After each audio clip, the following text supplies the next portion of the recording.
really sure kung my secret to being Summa Cum Laude, pero it's really a balance. Finding the balance between org work and your studies and then your social life mo with friends. Which is really hard for some people. Pero it's possible naman talaga. Like, marami akong kilalang maraming org pero cum laude, di ba?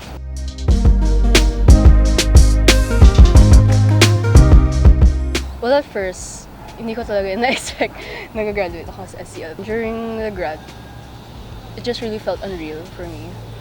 Tapos I felt happy rin kasi parang gift ko na yun sa family ko.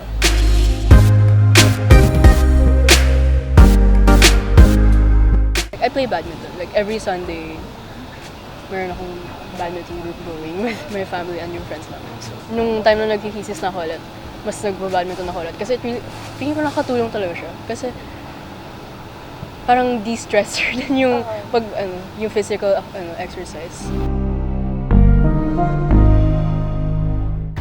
I wouldn't say na yun yung dapat maging goal mo talaga. For me, I think it's better if you join a lot of orgs. Well, the right amount na kaya mo. Pero I would definitely suggest na sumali ka ng org. Kasi dyan mo mahanap support system. Hindi lang naman kasi work yung nasa org. You'll find your own set of friends and, you know, a family you can call home in UP.